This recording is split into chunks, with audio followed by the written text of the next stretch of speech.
Hi there, I'm Shubhra Das. Welcome to Biology Zone 90. And in this tutorial, I'll show you how to upload files to your Google Drive from your mobile phone. So first do these settings, open Drive, then click here, then click Settings,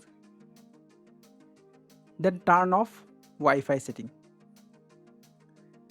Then go to your gallery or file manager, then select the file, then send. Now select drive option, then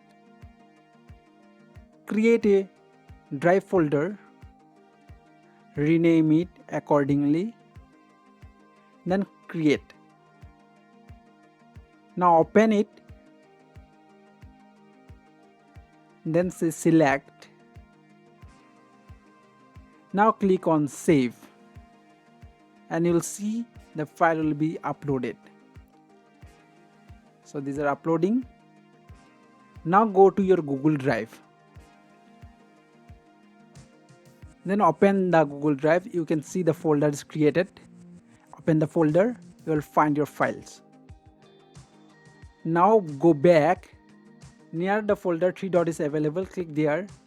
Then copy the link and share it to everyone. They can open it. So in this way we can upload file in Google Drive and send a link to anyone. Now let me show you a demo of a large file, let's say 500 MB. Just upload the file in Google Drive and get the link. You can send this by composing email. So it is very easy. Thank you for watching. In this way you can send a larger file to Google Drive link. So let me know in the comment section if I am able to help you, and also watch the tutorial given in the description and the iCard above so that you can get more ICT tutorials, and share this video to your friends. Let them learn. Learning is everything. Thank you. Bye bye. See you in the next video.